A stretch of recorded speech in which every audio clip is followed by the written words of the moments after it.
Hello, Washington Farm Bureau member. I am so proud to be with you today, and I thank Mike for giving me the opportunity to do this. 2020 and the pandemic has put us into a virtual world. It's not one we choose and not the way we like to meet with you, but we do it to protect you and your family, and that is the right thing to do. So until we can meet in person, we're going to continue to use this technology to the best of our ability to make sure that we get all your questions answered. And the way we did that was early on back in late February, March, when we realized we were going to go into this mode of working from home. We realized that we were going to have to hype up our communication back to our states. If we didn't do that, if we didn't get to see them coming through our office or be able to visit with them person to person, we had to know what was going on in the state so we could help our farmers. So we started using Zoom and other technologies to reach back. And we also worked real hard in every department to set aside a day and a time to reach back to those same departments in our states to communicate on a regular basis. Presidents met every Wednesday. The administrators met every other Monday. The programs people met every Thursday. Communications teams on national and state level met every Tuesday. And then national affairs talked every Friday. So we were in constant communication and still are with your state, making sure that we try to find solutions to all your problems. That's not as far as it went. We also, I personally made a lot of phone calls to food companies, trying to talk about the interruptions in the food chains and how it was affecting our farmers.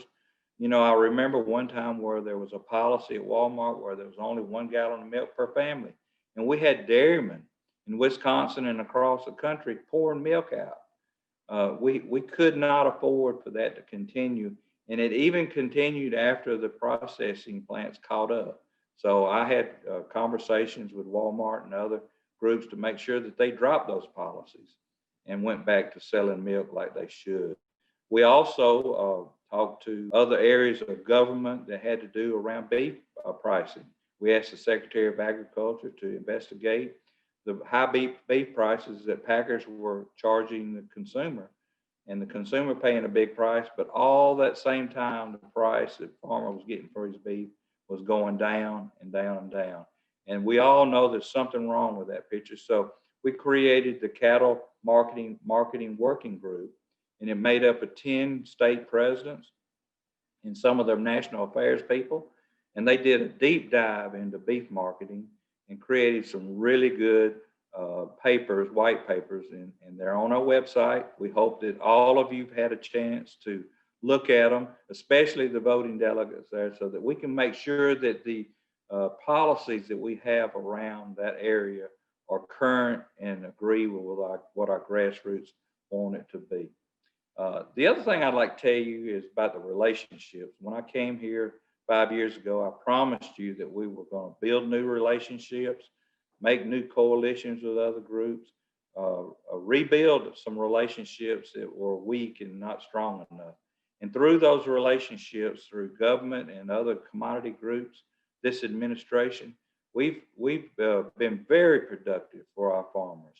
Just looking at the financial assistance that's been passed back to our farmers during the pandemic and during the trade war has been huge. Now, has it replaced everything that we lost? No, it hasn't. But it has helped many, many, many farmers keep from going into bankruptcy and help us get through a very, very difficult time. And we will continue to do that. The other place where relationships have paid off has been in federal regulations. We finished up the work on the waters of the U.S. and replaced the old waters of the U.S. ruling with one that provides clear rules so that we can provide clean water for our country. And we're so proud of having that seat at the table to help work on that new rule. EPA has changed their ways, and now they're using sound science to make some of their determinations. We've had an update on biotech rules that creates more innovation. We've removed the requirement of reporting livestock emissions as a hazardous waste. And the list just goes on and on when it comes to regulatory reform, and we hope that we can continue to dig into those regulations that are getting in our way or doing business are not based on sound science. Other areas, tax reform, the Tax Cuts and Job Act was good for farmers, and we also got some tremendous relief in the state taxes. But we need not go to sleep on that one, because that tax exemption will expire in 2025. We got to make sure to continue to try to eliminate the state taxes, and if not do that, at least keep it at the level that it is at now, because it has had tremendous effect on our ability to pass our farms on in history of our industry. Trade has been a bright spot. This administration renegotiated the Japan deal in January.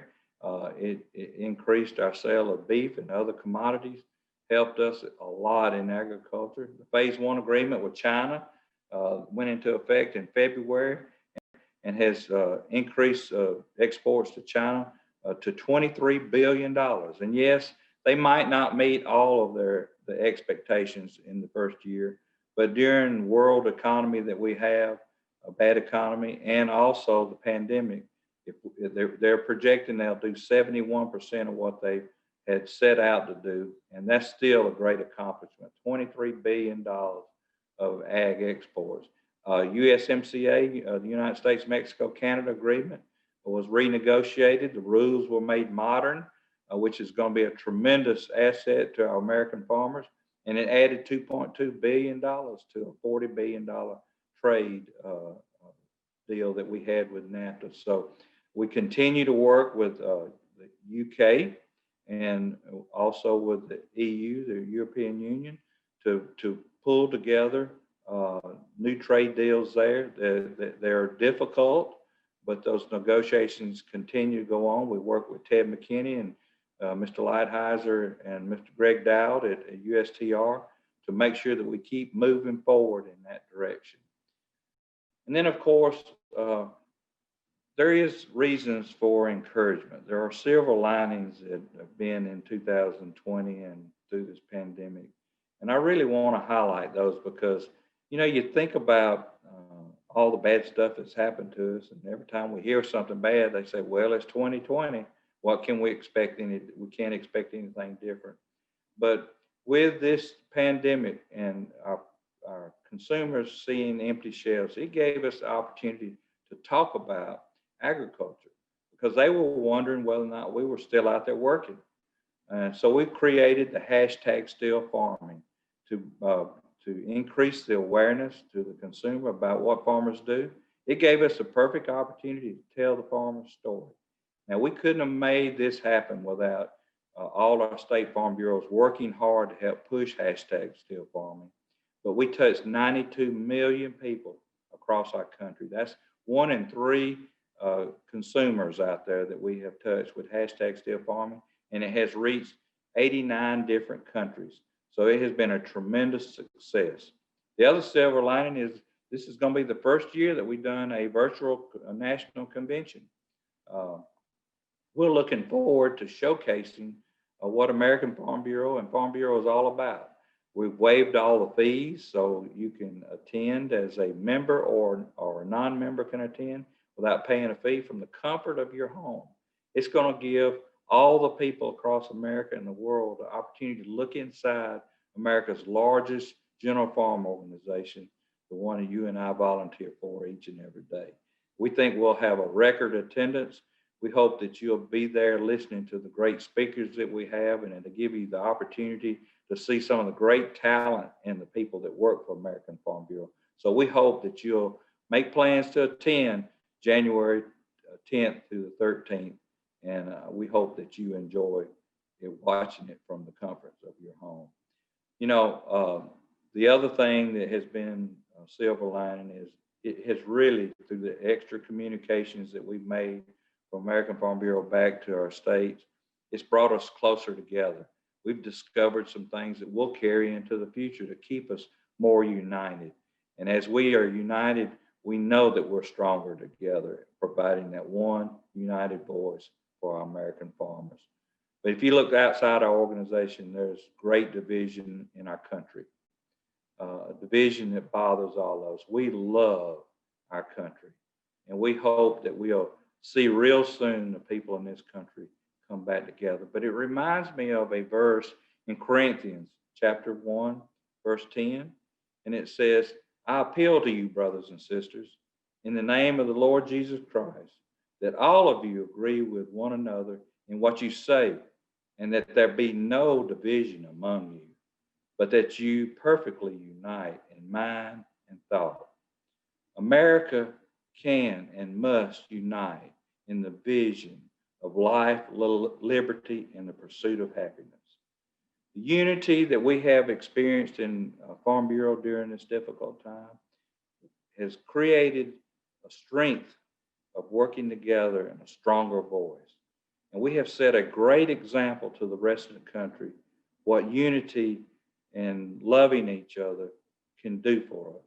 I am so proud to work with you. I'm so proud to work alongside of you to make sure that we take care of the needs of the American farmer. I am so appreciative of all the hard work that you as a volunteer on your county level do to help generate the policies that creates a roadmap for us to work off of in the coming year. And I hope and pray that y'all have a great convention, and I look forward to seeing you in person real soon. Thank you for what you do, and God bless you.